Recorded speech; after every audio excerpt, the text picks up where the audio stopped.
My fiancée claimed she wasn't ready to commit, but asked me to wait. I smiled and said, "Of course." Then I deleted my socials and vanished overseas. A month later, she was texting everyone we knew, asking if they'd heard from me. Caspian, 29, a quantitative analyst, had been with Linnea, 30, a museum curator, for 3 years.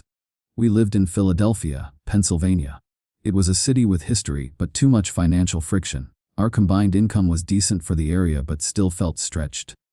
I made about $135,000 and Linnea made about $75,000. We shared a beautiful, old row house in the Graduate Hospital area.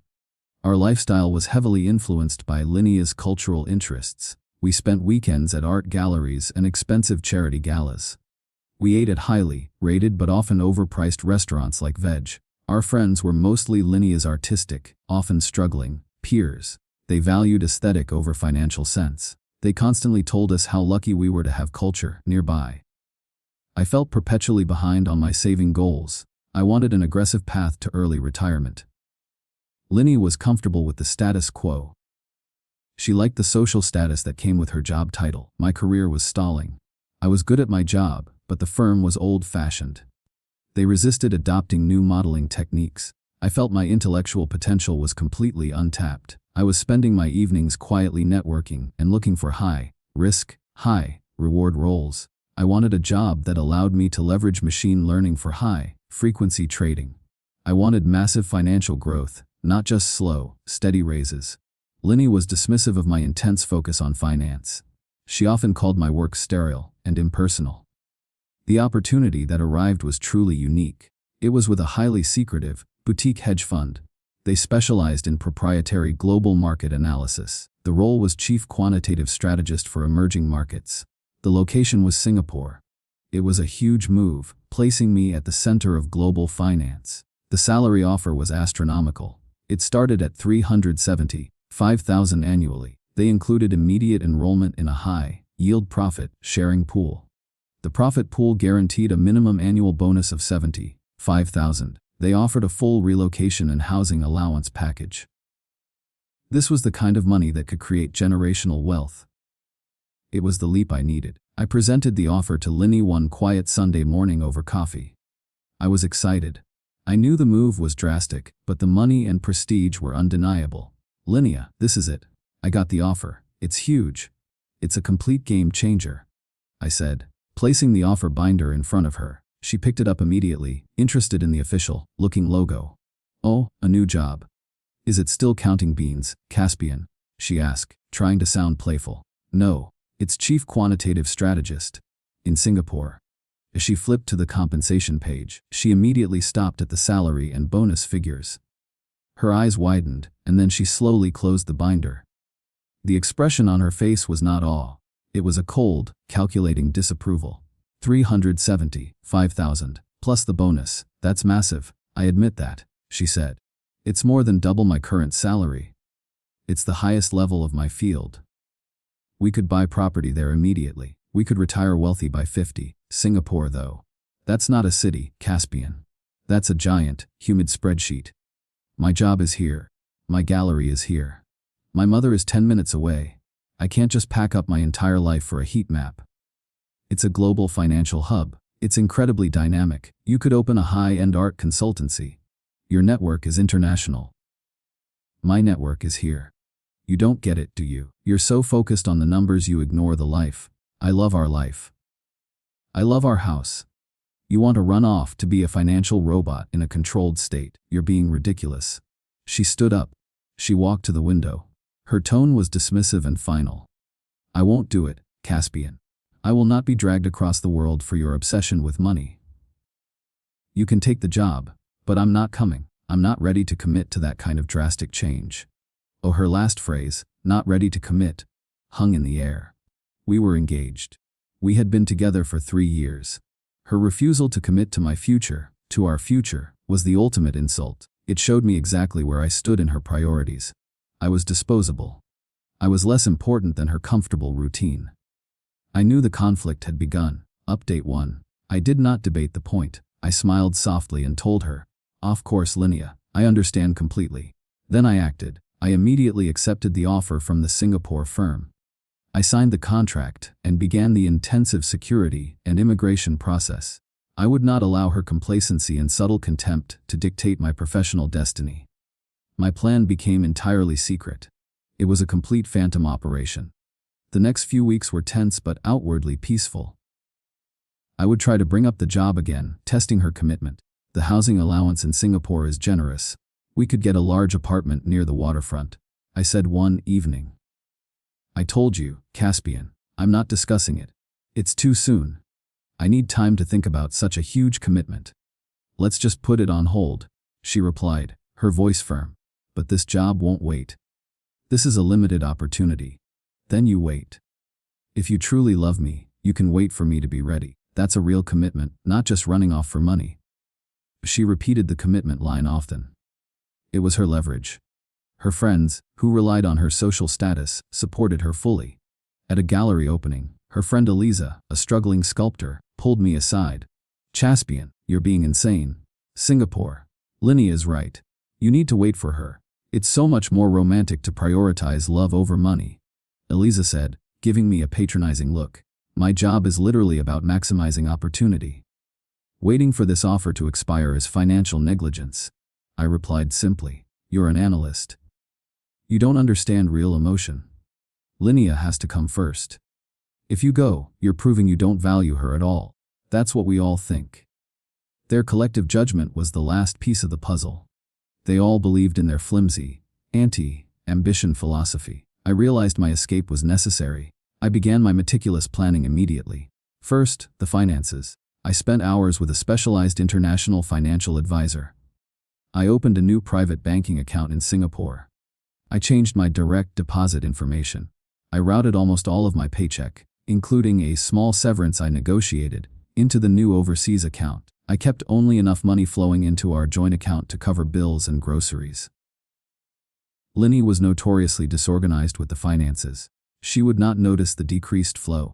I meticulously documented all joint debts and assets, which were minimal. The row house was a rental. Next came the logistics. I spent my days researching apartment options near the financial district. I found a superb serviced apartment in the Marina Bay area. It was high-end and secure.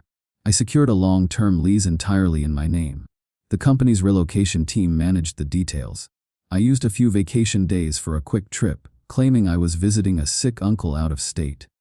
I handled all the necessary paperwork. I started to dismantle my life in Philadelphia secretly. I boxed up my technical equipment and all my personal books. I used a professional storage unit located far from our usual routes. I told Linnea I was selling old investment books online. She barely noticed the missing items. She was too focused on her next curatorial project. I liquidated my personal investment portfolio. I converted the funds into the necessary foreign currency. I secured a new international driver's license. I purchased a high-end corporate laptop and a secure international phone plan. I was creating a parallel life, a ghost version of myself that existed entirely separate from her world. My focus was absolute. I was preparing for a complete, clean break. The time for execution arrived. My flight was booked for the following Tuesday. I had finalized all my notice periods at work. I had the keys to the new apartment in my secure travel documents. I waited until Linnea went to work on Monday morning. I took a few photos of the empty apartment to show the condition. I left her final paperwork on the kitchen counter. It included my portion of the last rent, a notarized note stating the end of our engagement, and my lawyer's contact information. I specifically avoided any emotional text or letter. My departure would be logical, not dramatic. I then took the most critical step. I went through all my social media accounts. I did not delete them immediately. I first quietly changed my privacy settings to maximum lockdown. Then, I initiated a full account deletion for every platform. Instagram, Facebook, LinkedIn. I made myself a digital ghost. I made sure every avenue for casual contact was permanently cut off. I sold my car privately and quickly, using the proceeds for immediate conversion. I walked out of the row house and took a final look. I felt no sadness, only a cold sense of liberation. I took an Uber directly to the airport. I flew out that evening, a full day before Linnea would even notice I was gone. I was in the air, halfway across the world, when she came home to the empty apartment and the note on the counter. I had vanished. A month later, she was texting everyone we knew. She was asking if they had heard from me. She was asking if I was okay. The digital silence was the first sign of my power. Update 2. Linny walked into an empty apartment. She found the note.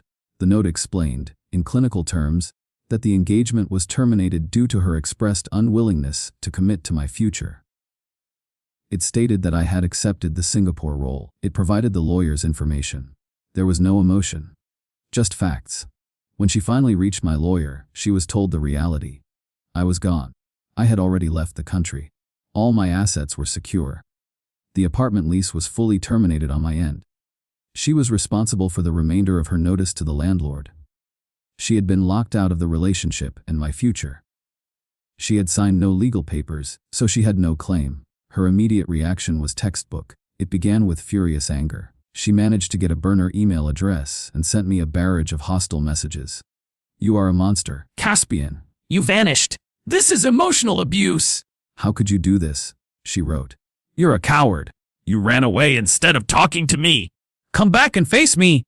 Another read. I allowed my lawyer to reply once, explaining that my decision was based on her explicit refusal to commit and her derogatory comments about my ambition. The lawyer added that all further communication must go through his office. Then came the bargaining. She shifted tone dramatically. She emailed my lawyer, pleading her case. She claimed she would move to Singapore immediately. She offered to quit her job and follow me. I instructed my lawyer to ignore her. This was followed by a period of performative depression. I heard through mutual friends that she was posting cryptic, heartbroken messages online. She was seeking sympathy and attention. She was telling everyone that I had suffered a mental breakdown and had abandoned her for a ridiculous, low-level job in a distant country. Finally, the spike of pure anger returned. She threatened lawsuits. She threatened to contact my new company's leadership and claim I was unstable. My lawyer preemptively sent her lawyer a letter detailing her behavior and the clear, documented reasons for the split. The legal threats faded quickly. There was nothing for her to claim. My moving day was completely absent of conflict. I was already working in Singapore. Linny had moved out of the row house and was staying with her mother. I felt a tremendous sense of liberation. It was the calm of a life salvaged. My new life in Singapore was incredibly demanding, but rewarding. The city was a blend of efficiency and vibrant culture. My job as chief quantitative strategist was challenging, requiring immense focus. I led a small, elite team. I was respected for my intellect and my strategic vision. I began thriving immediately. I joined a high-intensity running group. I explored the cultural festivals and the incredible food scene. I made professional friends who respected my ambition. My work success was immediate and profound. My team's new algorithmic model proved highly profitable. Within 9 months, the fund realized massive returns. I received the guaranteed 75,000 bonus, plus an additional performance allocation of 50,000. The total bonus was 125,000. I used this cash, combined with my savings, to purchase a beautiful, modern condominium in the Orchard Road district. It was a tangible, undeniable victory. The lies Linny had been spreading back home began to unravel. She was telling everyone that I was a struggling expatriate. She claimed I took a low-level, temporary analyst job. "Caspian, your cousin called me. Linny is saying you're a nobody in Singapore. Is that true?" My aunt asked cautiously. She told my co-workers you're teaching Excel to junior staff in a very humid office. A former colleague wrote. I ignored her friends and was polite but brief with my family. I knew the truth would be the ultimate corrective. I waited until my 1-year anniversary at the fund. I made a highly controlled, public post on LinkedIn. The post was simple and professional. I celebrated my successful first year as chief quantitative strategist for emerging markets. I mentioned the fund's record performance and the challenging but rewarding environment. The title, the high-level description, and the firm's prestige were undeniable. The news spread like a shockwave.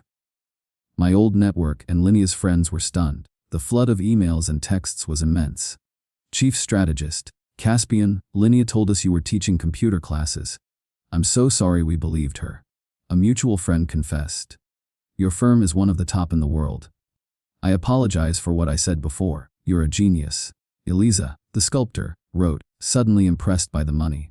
My family was universally proud. They validated my decision and expressed quiet anger at Linea's lies. Then, she showed up. I was leaving the financial district on a Friday evening. A taxi stopped and Linea stepped out. She looked put together, but her eyes held a desperate plea. Caspian, I had to see you. I saw your post. I had no idea the job was this prestigious. The apartment is incredible, she said, her voice breathy. You didn't know because you didn't want to know. You chose to believe I was a failure to justify your unwillingness to commit. I replied. I did not move towards her. I've changed, Caspian. I've grown up. I realize the importance of ambition. I want to move in. I can start looking for a job immediately. I'll support you completely. You've changed.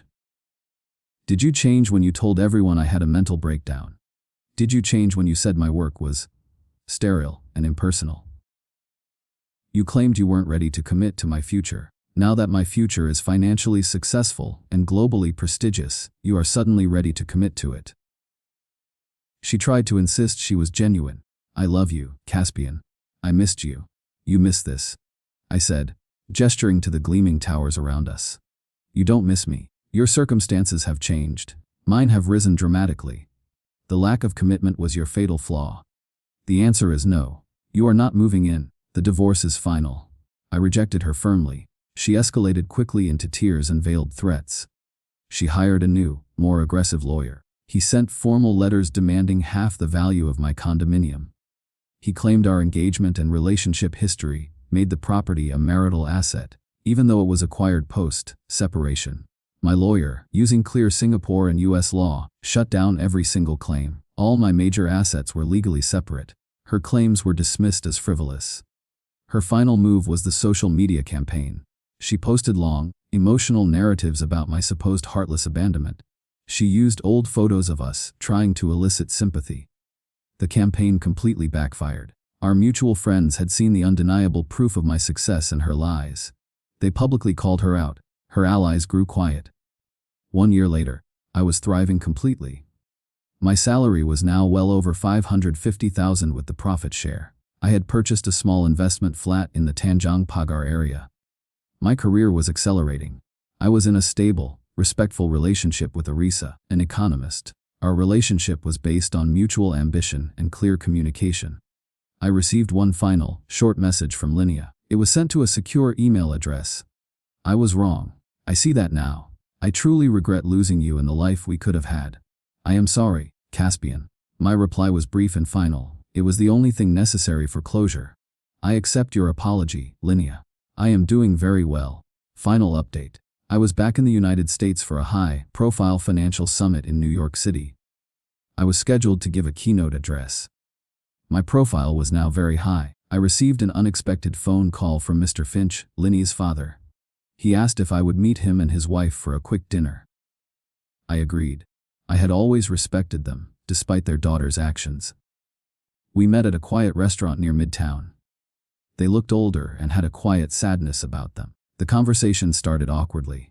Caspian, we saw your keynote. It was brilliant. We are incredibly proud of what you've built. Mr. Finch said, Thank you, sir. I appreciate that very much. We wanted to apologize, not for her, but for us. Mrs. Finch added, her voice soft. We saw the truth. Linea came home, and she eventually told us everything. The lying, the mockery, the commitment refusal. We realize now that we enabled her entitlement. We taught her that the aesthetic, the art, the social standing, were the only things that mattered. We taught her to dismiss true, quiet ambition like yours. Mr. Finch continued. She never learned to commit to anything that wasn't immediately comfortable. You showed her the ultimate consequence of that failure. We raised her wrong, Caspian. We are so sorry we did not support you. Their apology was genuine. It was a final, complete admission that my rational, ambition-driven path was the correct one. They acknowledged that her value system was entirely flawed. It was the absolute closure I needed. I accepted their apology gracefully. I told them I held no resentment, only a quiet focus on my future. I wished them well and left the restaurant. I reflected on the experience during my flight back to Singapore. The core lesson was simple and powerful. Never allow fear of loneliness to paralyze your potential. Linny's demand for me to wait was not an expression of love. It was an exercise in control. She wanted to keep me in a holding pattern while she decided if a better option came along. Her mockery was designed to deflate my self-worth and keep me compliant. I learned that true self-respect means quietly acting on your potential, regardless of external validation. My decision to vanish was the only logical response to her emotional manipulation and contempt. I did not leave out of anger. I left out of self-preservation and calculated ambition. I chose the massive, challenging future she rejected. The revenge was simply the visible consequence of my success. She lost everything she valued: status, wealth, and security. By prioritizing her own fragile comfort, an arrogant belief that I would wait for her, she missed the opportunity to join me in building a truly extraordinary life. I am not a vengeful man. I am a rational man. I created a new life that is secure, meaningful, and incredibly rewarding. I am with a partner, Arisa, who values my intellect and shares my drive. We are constantly pushing each other to grow. My career is at the top of the world. I am happy. I am peaceful. I am fulfilled. I built this. I earned this.